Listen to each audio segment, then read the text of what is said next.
তাই যারা অজ্ঞ, যারা অশ্রদ্ধাহীন, যারা ভগবানকে বিশ্বাস করে না, ভগবান শ্রীকৃষ্ণ অর্জুনকে বলেছেন গীতাতে যে তারা কখনো সুখী হতে পারে না। আমরা প্রকৃতপক্ষে কেউ সুখী নই, কিন্তু আমরা কিছু মুহূর্তের জন্য এখানে সবাই সুখে আছি। আপনারা কি কেউ কষ্ট পাচ্ছেন এখানে এসে? বলুন তো। আপনারা মানসিকভাবে খুব আনন্দ পাচ্ছেন। কেন আনন্দ পাচ্ছেন? যে এখানে অপ্রাকৃত ভগবত ধাম গুহবাড়িতে তৈরি হয়েছে। এখানে ভগবানের মুখনিসৃত বাণী শ্রীমদ্ ভাগবত গীতা নিয়ে আলোচনা হচ্ছে। তাই আমরা যতক্ষণ এখানে থাকবো ততক্ষণ সুখে আছি। কিন্তু এই সুখটাকে যদি আপনার চরিত্রের মধ্যে পরিস্ফুটিত আনতে পারেন, ভগবানকে নিয়ে থাকবেন, কাজের ফাঁকে ফাঁকে একটু নাম জপ করবেন, গীতা পড়বেন, সাধুসঙ্গ করবেন, বৈষ্ণব সঙ্গ করবেন, তাহলে দেখবেন এই সুখটাই কি হবে, এই সুখের সাথে আপনার জীবনের প্রতিকৃত সুখটা প্লাস পয়েন্ট হবে। প্লাস প্লাস কি হয়? প্লাস হয়, আর মাইনাস মাইনাস মাইনাস হয়ে যায়। তাই ভক্তরা, মাতাজিরা, ভগবত বিমুখ হলে কখনো সুখী হয় না। সেটাই ভগবান শ্রীকৃষ্ণ অর্জুনকে বলেছেন। তাই শ্রদ্ধা সহকারে যিনি শাস্ত্র সিদ্ধান্তের অনুগমন করেন, পরম জ্ঞান লাভ করে প্রতিটি মানুষের কর্তব্য। পারমার্থিক উপলব্ধির অপ্রাকৃত স্তরে উন্নীত হতে এই জ্ঞান সাহায্য করবে। প্রকারান্তরে বলা যায়, সন্ধিদগ্ধ চিত্ত মানুষের পক্ষে পারমার্থিক মুক্তির স্তরে উন্নীত হওয়া কখনোই সম্ভব নয়। তাই প্রতিটি মানুষের কর্তব্য হচ্ছে গুরু পরম্পরা ধারায় সমস্ত মহান আচার্যদের পদাঙ্ক অনুসরণ করে সাফল্য লাভ করা। ভগবান শ্রীকৃষ্ণ অর্জুনকে বলেছেন যে এই জড়জাগতিকভাবে যদি মায়ার বন্ধন থেকে আমরা না বেরোতে পারি, তাহলে আমরা কখনো প্রকৃতপক্ষে আনন্দ পাব না, আমরা কখনোই আনন্দে থাকতে পারব না। আর আমরা যদি বৈষ্ণব সঙ্গ করতে গিয়ে বৈষ্ণবের চরণে যদি আমাদের অপরাধ হয়, তাহলে কিন্তু সেটা খুব ডেঞ্জারাস। কারণ ভগবানের চরণে আপনি অপরাধ করলে ভগবান হয়তো আপনাকে ক্ষমা করে দিতে পারে, কিন্তু বৈষ্ণব অপরাধ খুব মারাত্মক অপরাধ। সেটা নিয়ে কি হয়েছে, এক সময় ব্রহ্মা যখন এই সৃষ্টিকার্য সম্পাদন করছিলেন, তখন তিনি চতুষ্কুমার প্রথম সৃষ্টি করেছিলেন। সনক, সনন্দ, সনত কুমার, সনাতন, চারজন। তারা আমাদের সনাতন ধর্মে যে 12 জন মহাজন বৈষ্ণব আছেন, চতুষ্কুমার একজন। তাই তারা যখন ভগবান বিষ্ণুর ধ্যান সাধনা করে তারা গোলক বৃন্দাবনে ভগবত ধামে প্রবেশ করলেন, তখন সেই ভগবত ধামের দ্বারে 2 জন প্রহরী ছিলেন, জয় এবং বিজয়। তো জয় বিজয় শুদ্ধ ভক্তদের তিনি চিনতে পারেননি, তারা শুদ্ধ বৈষ্ণব। কারণ ভগবত দেখেন, আপনি যদি ভগবানের সেবা করে ভগবত ধামে যান, যদি আপনি সেখানে গিয়ে বৈষ্ণবের চরণে অপরাধ করেন, বৈষ্ণব যদি আপনাদেরকে অভিশাপ দেয়, তৎক্ষণাৎ সেই অভিশাপ আপনার কার্যকরী হয়ে যায়। তাই জয় বিজয় যেহেতু চিনতে পারেনি চতুষ্কুমারকে, তাই কি করেছে, দ্বার পাল্লা বন্ধ করে দিয়েছে যে না, ভগবানের সাথে এখন দেখা করা যাবে না। এই যে যাবে না তাদেরকে বাধা দিয়েছে, তাতেই কি হয়েছে, বৈষ্ণবের চরণে অপরাধ হয়ে গেছে। কারণ তারা চিনতে পারেনি এটা ভগবানের লীলা। তাই চতুষ্কুমার অভিশাপ দিয়ে দিল। তখন গোলক বৃন্দাবন যেন ঝড় তুফান আসলে, যে কালবৈশাখী ঝড় বা ঘূর্ণিঝড় আসলে যেমন কম্পন শুরু হয়, সেরকম গোলক বৃন্দাবন কাঁপা শুরু হয়েছে। কারণ কি, বৈষ্ণবের চরণে অপরাধ করেছে বাধা দেওয়াতে। তাই ভগবান শ্রীকৃষ্ণ স্বয়ং সেই তার সিংহাসন ছেড়ে তিনি চলে এসছেন একদম মেন দরজায়, যেখানে জয় বিজয় ছিল। তাই জয় বিজয় ভগবানকে দেখে, চতুষ্কুমারও ভগবানকে দেখে দর্শন করে কি করছে, সবাই ভগবানের কাছে ক্ষমা চাচ্ছে। কারণ কি, সবারই ভুল হয়ে গেছে। চতুষ্কুমারও বুঝতে পারেনি যে আমরা ভগবত ধামে এসে আমি তাদেরকে অভিশাপ দিলাম, কিন্তু যেহেতু মুখ থেকে বেরিয়ে গেছে, অভিশাপটা কাজে লেগে গেছে। আর জয় বিজয় যেহেতু তাদেরকে চিনতে পারেনি, তারাও অভিশাপ এখন গ্রস্ত হয়ে গেছে। তাই ভগবান বলল, ঠিক আছে, তোমরা সবাই আমার প্রিয় পার্শ্ব, অভিশাপ যেহেতু চতুষ্কুমার থেকে তোমাদের উপরে পড়েছে, তাই তোমরা পৃথিবীতে যাবে, তোমরা যাবে, দৈত্যকুলে যাবে, আমার মাধ্যমে আমি তোমাদেরকে সংহার করে আবার আমার এই ভগবত ধামে নিয়ে আসবো। আমরা শাস্ত্র থেকে পেয়েছি যে যুগে যুগে সত্য, ত্রেতা, দাপর, কলি, প্রত্যেকটা যুগে ভগবানের হাতে যে সমস্ত দৈত্য দানব সংহার হয়েছে, তারা তৎক্ষণাৎ আবার ভগবানের ধামেই গেছে। কারণ কি, ভগবান যখন লীলাবিলাস করতেই ধরাধামে আসেন, তার সমস্ত প্রিয় পার্শ্বদের নিয়ে আসেন। তিনি কখনো উল্টোপাল্টা লোকজন নিয়ে এসে লীলাবিলাস করেন না।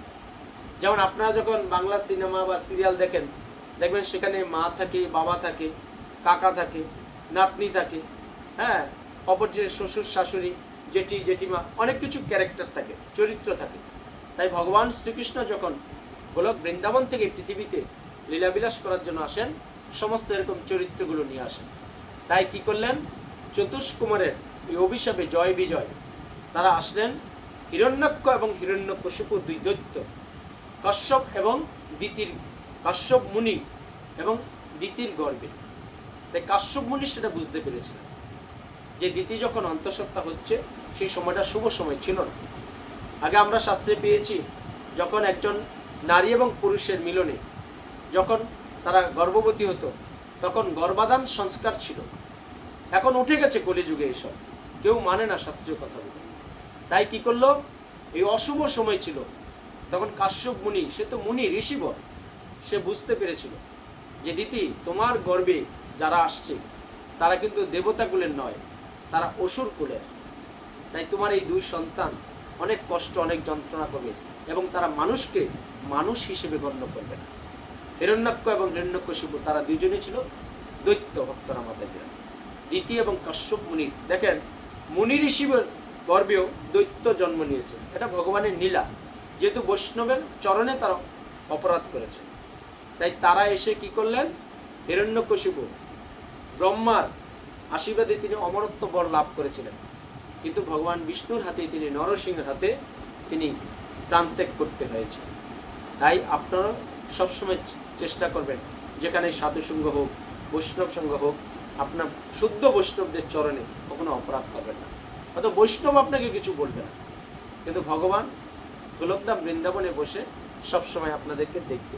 তাই আপনারা সবসময় ভালো থাকুন, সুস্থ থাকুন, হৃদয়ে কৃষ্ণ চেতনা, কৃষ্ণ ভাবনায় জাগ্রত হয়ে এই বহুবারীর ভগবত ধাম থেকে যে ভাগবতীয় কথাগুলো আপনার শ্রবণ করলেন, এগুলো সবার মধ্যে একটু আলোচনা করবেন, পরিবার পরিজন বন্ধু বান্ধব।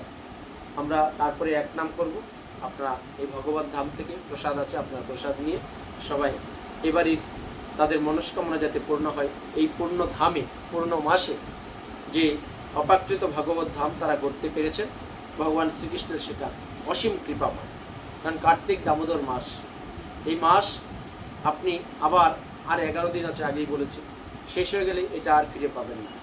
তাই চেষ্টা করবেন, যারা সংসারী মানুষ, আপনি নিত্য কর্মের পাশাপাশি আপনি একটু বৈষ্ণব সঙ্গ করা, হরিনাম সংকীর্তন করা, শাস্ত্র অধ্যয়ন করা, এগুলো করতে হবে, তবে আমরা সংসারে ভালো থাকতে পারি। আর চেষ্টা করবেন মাসে না হোক অন্তত বছরে 2-3 বার বাড়িতে এরকম একটু গীতা পাঠ বা কুলকর্তাল বাজিয়ে হরিনাম সংকীর্তন, যেটা কলিযুগের যুগধর্ম। কলিযুগের যুগধর্মই হলো হরিনাম সংকীর্তন। প্রত্যেকটা যুগেই একটা যুগধর্ম থাকে, তাই কলিযুগে মহাপ্রভু আমাদেরকে যুগধর্ম দিয়ে গেছিলেন। হরে কৃষ্ণ কৃষ্ণ কৃষ্ণ হরে হরে, হরে রাম রাম রাম হরে হরে। এটা আমাদের কলিযুগের যুগধর্ম। আপনি যে অবস্থায় থাকুন, সর্ব অবস্থায় এই যুগধর্ম জপ করবেন। আপনি মালার মাধ্যমে জপ না করতে পারেন, হাতে কাম, মুখে নাম, তবেই আপনার হরিকে আপনি পাবেন। হরি আপনাকে মারতে পারে, হরি আপনাকে আবার বাঁচাতে পারে। তাই রাখে হরি, মারে কে। যদি হরি আপনাকে রাখে, আপনাকে কেউ আপনাকে কিছু করতে পারবে না। আবার মারে হরি, রাখে কে? ডাক্তার রাখে। এখন বলে সবাই যে মারে হরি, রাখে ডাক্তার। কারণ ডাক্তারকে আমরা ভগবানের জায়গায় বসিয়ে দিই না, ডাক্তার ভগবান নয়। ভগবান শ্রীকৃষ্ণ ডাক্তারদের কেন তৈরি করেন? মানুষকে সেবা করার জন্য। আজকে দেখেন, মুদি দোকান বলুন, সেলুন বলুন, বা অন্যান্য যে বিজনেস আছে, প্রত্যেকটা মানুষকে, প্রত্যেকটা মানুষের প্রয়োজন। আজকে ধরুন আমি ধর্ম প্রচার করি, আপনারা চেষ্টা করেছেন বা প্রয়োজন মনে করেছেন, তাই আমি এসছি। তার মানে আমি এই নয় যে আমাকে বেশাসনে বসিয়ে দিলেন, হ্যাঁ আমি প্রভু থেকে মহাপ্রভু হয়ে গেলাম, আমি ভগবান হয়ে গেলাম। এটা যদি আপনি ভাবেন, আপনার অপরাধ হবে। আর আমার মধ্যে যদি এই আমিত্ব আসে, আমার মধ্যে যদি সে অহংকারটা আসে, আমারও অপরাধ হবে। আপনারা আমাকে প্রয়োজনে এনেছেন, তাই আমি মহাপ্রভু হইনি, ভগবানও হয়ে যাইনি। আমি সাধারণ মানুষ, আপনারও সাধারণ মানুষ। আপনারও প্রয়োজনে এই ভগবত ধামে এসছেন। তাই আমাদের শরীর খারাপ হলে আমরা প্রয়োজনে ডাক্তারের কাছে যাই। ডাক্তার কখনো ভগবানের আসনে বসাতে পারি না। কারণ কি, আপনার যখন চুলটা বড় হয় আপনাকে সেলুনে যেতে হয়। তাহলে কি সেলুনওয়ালাকে আমি খারাপ ব্যবহার করব, তাকে ছোট ভাববো? তাকেও তো আমার প্রয়োজন আছে। একজন রিক্সাওয়ালা, টোটোওয়ালা, তাকেও তো আমার জীবনের প্রয়োজন আছে। তাই আমরা মানুষকে সমজ্ঞানে সমভাবে ভাবতে হবে যে আমার মধ্যে ভগবান আছে, পরমেশ্বর পরমাত্মা রূপে। একটা কুকুর পতিত জীবের মধ্যেও আছে। তাই সাধু, যারা প্রকৃত সাধু, যারা প্রকৃত বৈষ্ণব, তারা দেখবেন একটা কুকুরও তারা তাড়ায় না, একটা মশা মাছিকেও তারা মারতে চায় সহজে। কারণ কি জানে যে আমাকে যে পরিচালনা করছে, একটা পশু পাখি কীটপতঙ্গ কুকুরকেও সেই একই ভগবান পরিচালনা করছে। তার কর্ম অনুপাতে, পূর্ব জন্মের কর্ম অনুপাতে সে আজকে কুকুর, পূর্ব জন্মের কর্ম অনুপাতে আমি আজকে মানুষ হয়েছি। কর্মই আপনাকে বিভিন্ন জনিতে পাঠাবে, 84 লক্ষ যে জনি আছে। তাই সদা কৃষ্ণ চেতনা, কৃষ্ণ ভাবনায় জাগ্রত থেকে আপনাদের এই দুর্লভ মানব জীবনটাকে যদি সার্থক করার চিন্তা ভাবনা থাকে, আপনার হরিনাম সংকীর্তন করুন। একবার হরিনামে যত পাপ ক্ষয়ে, পাপকেরও সাধ্য নেই তত পাপ করে। কোন পাপ? মুখ্য পাপ নয়, গৌণ পাপ। যে আমি অপরের অমঙ্গল করলাম, এগুলো খুব মুখ্য পাপ, অপরাধী পাপ।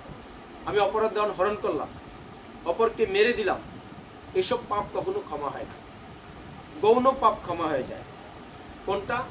অজ্ঞাত কারণে আমরা ব্যবসা বাণিজ্য করতে গিয়ে মিথ্যা কথা বলে ফেলি। ভগবান শ্রীকৃষ্ণ গীতাতে ব্যবসায়ীদের জন্য ছাড় দিয়েছেন যে মিথ্যা কথা বললে কোনো অপরাধ নয়। কারণ আপনি যদি ব্যবসা করতে গিয়ে সত্যি কথা বলেন যে আমি এই কাপড়টা কিনেছি 100 টাকা দিয়ে, আপনি সত্যি কথা বললেন, কিন্তু কোনো গ্রাহক আপনাকে 100 টাকা দেবে না। আপনি বলেছেন সত্যি, কিন্তু 100 টাকা আপনাকে দেবেন না, তাহলে আপনার লস হবে। সে চাইবে 80 টাকা 90 টাকা দিতে। তাহলে লস করে ব্যবসা চালিয়ে আপনি বাঁচবেন কি করে? ভগবানের সেবাটাই বা করবেন কি করে?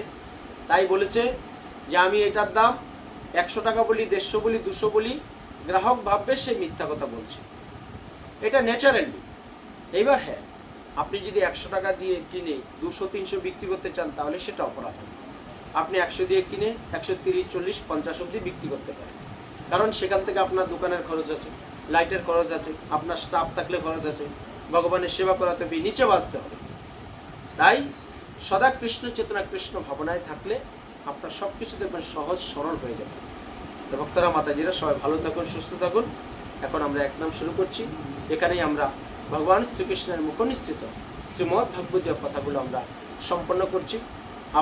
আমি এই ভাগবতের কথা, গীতার কথা যদি ভুলভ্রান্তি বলে থাকি, ধর্মীয় ব্যাখ্যা দিতে গিয়ে কারো মনে যদি কোনো আঘাত লাগে, আপনাদের সাধুগুরু বৈষ্ণব গোসাইয়ের চরণে আমার শতকোটি প্রণাম। আপনারা সেটা আমাকে ক্ষমা সুন্দর দৃষ্টিতে দেখবেন, আমাকে একটু আশীর্বাদ করবেন।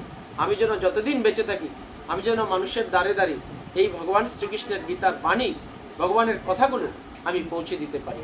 হরে কৃষ্ণ, নিতাই গৌর প্রেমানন্দে, হরি হরে কৃষ্ণ।